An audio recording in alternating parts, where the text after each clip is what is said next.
बाजार style retail limited जून 2013 में इस कंपनी की कोलकाता में शुरुआत हुई थी।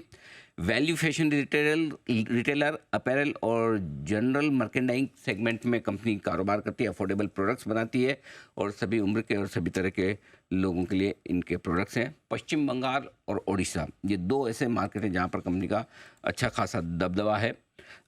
इशू कल खुल रहा है 30 तारीख को, 3 सितंबर को होगा बंद और प्राइस बैंड जो है वो है 370 से 389, 5 रुपये की फेस वैल्यू वाले शेयर है और फ्रेश इशू है 148 करोड़ का, करीबन 150 करोड़ समझ लीजिए। ऑफर फॉर सेल 686 करोड़ का, तो टोटल मिलाकर साइज जो बनती है वो बनती है 835 करोड़ की।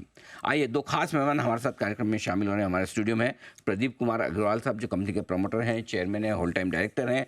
कोलकाता यूनिवर्सिटी से सर ने LLB की डिग्री हासिल की है और ICW इंस्टीट्यूट से आप क्वालिफाइड मेंबर है, सी इंस्टीट्यूट के भी मेंबर हैं। सितंबर 2017 से कंपनी के साथ हैं। ऑपरेशन और सेल्स में आपका और फाइनेंस में लंबा चौड़ा अनुभव है अग्रवाल साहब का। एक और हमारे साथ है खास मेहमान श्रेयस सुनाना साहब जो कि कंपनी के प्रमोटर हैं, मैनेजिंग डायरेक्टर हैं और आप भी सी इंस्टीट्यूट के मेंबर हैं। 2013 से कंपनी के साथ हैं और 13 साल से ज़्यादा का लंबा गहरा अनुभव। आप दोनों का बहुत बहुत स्वागत है। अग्रवाल साहब, शुरुआत आपके साथ करते हैं। एग्जैक्टली पहले तो ये समझाएं आपकी कंपनी का बिजनेस क्या है और दूसरा ये जो हम समझ रहे हैं देख के कि रिटेल के बिजनेस में आप हैं, तो और भी कंपनियां हैं, कई सारी है, आपकी कंपनी अलग कैसे है?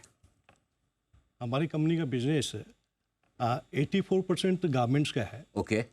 गारमेंट्स में भी हम वैल्यू गारमेंट्स की बात करते हैं। ओके। जिसमें 99 से लेके 1000 के बीच में हमारा मैक्सिमम प्रोडक्ट जो है वो रहता है और हमारे स्टोर जो है mainly tier 2, tier 3 and tier 4 में मोस्ट ऑफ द स्टोर्स। और वहाँ पर वैल्यू गारमेंट की डिमांड बहुत ज़्यादा है। ओके। इसलिए हमने उसके गारमेंट के वैल्यू गारमेंट्स के ऊपर फोकस कर रखा हम लोगों ने। सुनाना साहब, ये बताएं कि कितने स्टोर्स अभी आपके पास हैं और जैसा अग्रवाल साहब कह रहे हैं कि हमने टियर 2, 3, 4 पर ज़्यादा फोकस किया है, टियर 1 पे क्यों नहीं? सच में हमने जब स्टार्ट की थी जर्नी 2013 में तो 2 शोरूम से स्टार्ट की थी। ओके। हमारे जो मैनेजमेंट जो भी बैकग्राउंड के अंदर में है, मेरे फादर जो भी मेंटर है कंपनी में, या प्रदीप जी या बाकी जो प्रमोटर्स है, सबका बैकग्राउंड गारमेंट से रिलेटेड था। अच्छा। और हमने देखा कि टियर 2, टियर 3, टियर 4 के अंदर में एक बहुत बड़ी डिमांड है जो कि बिकॉज ऑफ अनऑर्गेनाइज मार्केट वहाँ पे वो पहुँच नहीं रही है। तो हमने बोला हमें 3 चीज़ पे प्ले करना है। पहला हमें एक्सपीरियंस पे प्ले करना है क्योंकि वहाँ पे कोई भी एयर कंडीशन मॉल जिसके अंदर में आप जाओ, exchange facility, trial room facility नहीं है और उसको उस प्रीमियम लुक के अंदर में संग में आपको प्राइस भी देना है। बिकॉज सेकंड चीज़ है प्राइस, बिकॉज टियर 2, टियर 3 बहुत प्राइस सेंसिटिव मार्केट है। एंड थर्ड थिंग वाज की फैशन। तो हमने क्या किया, स्टार्ट किया टियर 2, टियर 3, टियर 4 से। ऐसा नहीं है कि हमने मेट्रो में प्रेजेंस नहीं है, बट हमारा मतलब ये 100 स्टोर जो कलकत्ता में हमने 100 स्टोर खोला था अपना। कलकत्ता में ही 100 है? 100 नंबर स्टोर खुले थे। 100 नंबर स्टोर हमने कलकत्ता में किया था। ओके। बिकॉज हमें लगा कि नहीं, पहले हम लोग टियर 2, टियर 3, टियर 4 में करते हैं और एक्चुअली वहाँ पे हमें जो रिस्पॉन्स मिला वो बहुत ही अच्छा था। बिकॉज वो मार्केट के अंदर में इंडिया में वैल्यू फैशन रिटेलिंग का मतलब मैं आप अगर देखोगे तो पूरे वर्ल्ड के अंदर में हर जगह पे वैल्यू फैशन रिटेलर्स बहुत अच्छा किए हैं। ओके। चाहे आप प्राइमा का ले लो यूरोप के अंदर में, या ज़ारा H&M ले लो, या आप यूनिक्लो ले लो। बिकॉज क्या है कि हर जगह पे वैल्यू प्राइस वाले टारगेट ऑडियंस बहुत ज़्यादा होते हैं, तो सबको फैशन चाहिए। ठीक है अग्रवाल साहब, लेकिन इसी के साथ ये मार्केट बड़ा सेंसिटिव भी है क्योंकि प्राइसिंग अगर वो सबसे बड़ी स्ट्रेंथ है तो कंपटीशन भी आपका ऑर्गेनाइज अनऑर्गेनाइज दोनों सेक्टर से काफ़ी होगा। कैसे मैनेज करते थे? सर देखिए, अनऑर्गेनाइज सेक्टर ऑर्गेनाइज सेक्टर में कन्वर्ट हो रहा है। ओके। और प्राइस सेंसिटिव है। अभी आप देखेंगे जितने भी हैं, चाहे हमारे पीयर्स हों, सभी का देखेंगे ग्रोथ अच्छा आ रहा है। बिकॉज क्या है कि अनऑर्गेनाइज सेक्टर एरिया में इतना बड़ा है और उसको अगर हम पेनिट्रेट करते हैं तो ये बहुत बड़ा मार्केट है। ठीक बात है। सुरेंद्र साहब, चूँकि आपका फोकस अभी शायद ईस्टर्न मार्केट में ज़्यादा है, ईस्टर्न इंडिया में, तो कोई खास वजह कि आपने वहाँ फोकस रखा और इसके बाद IPO के बाद कुछ और आप ज्योग्राफी वाइज कुछ और डाइवर्सिफिकेशन करने वाले?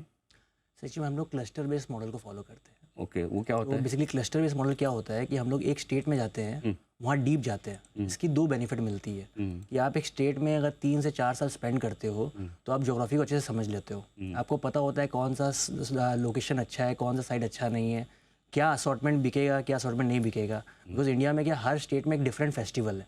और हम लोग फेस्टिवल ड्रिवन मार्केट में प्ले करते हैं टीयर 2 टीयर 3 के अंदर में। ओके। तो हम प्रोडक्ट असॉर्टमेंट प्लान कर पाते हैं। तो इसका इम्पैक्ट क्या होता है, टॉप लाइन में तो मिलता ही मिलता है, बॉटम लाइन में because of economies of scale के कारण मिल जाता है। मेरी मार्केटिंग कॉस्ट सिमिलर रहती है, मैं कितने भी शोरूम बढ़ाऊँ, मुझे इन्वेंट्री मैनेजमेंट बहुत, सप्लाई चेन बहुत स्ट्रॉन्ग बन जाता है। तो उसके बेनिफिट के कारण हम लोग क्लस्टर बेस में फॉलो करते हैं। और अभी जो हम लोग अभी तक हमने कुछ भी नहीं किया, तो जो पॉपुलेशन वहाँ पे है, वहाँ पे बहुत स्कोप है।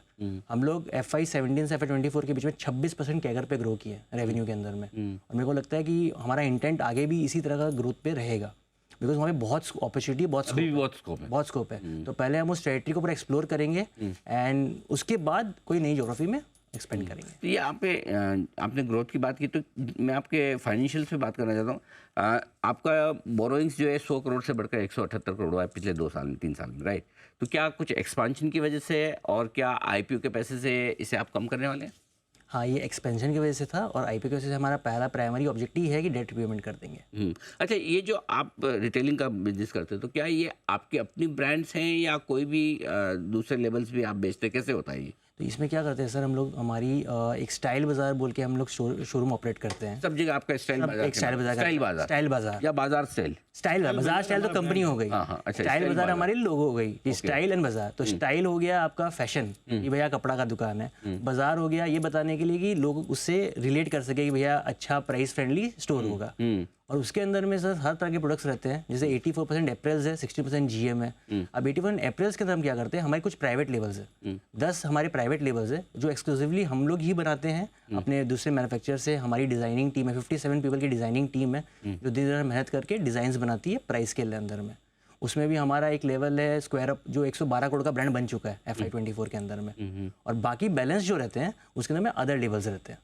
उसमें कुछ नेशनल प्लेयर्स भी हैं, कुछ आपके रीजनल प्लेयर्स भी हैं। तो उन सब से हम लोग माल लेते हैं और एक वैरायटी बना के देते हैं। तो मेंस वेयर, लेडीज़ वेयर, आप समझ लो कि लेडीज़ के अंदर में साड़ी भी है, एथनिक सेक्शन भी है हमारे यहाँ पे। तो टारगेट क्या रहता है कि टीयर 2 टीयर 3 के अंदर में लेडीज़ जो होती है वही बाई करती है। मतलब कपड़ों से रिलेटेड सारी रिक्वायरमेंट आपके स्टाइल बाजार में पूरी हो जाए, सब चीज़। अच्छा, एक चीज़ जो डेटा में देख रहा था कि आपके SSS ग्रोथ जो पिछले साल 26% के आसपास थी, इस बार घट के 9.5% आ गई। इसकी क्या वजह और क्या रीजनेबल ये मान के चलनी चाहिए? सर एक्चुअली जो 26 थी वो ज़्यादा थी बिकॉज कोविड का बेस था। अच्छा, अगर आप बोलोगे तो 9.5% जो हम लोग कर रहे हैं ये एक बहुत ही अच्छा इंडस्ट्री के हिसाब से अच्छा नंबर है। और यही मान के चलना चाहिए कि इसके आसपास रहेगा।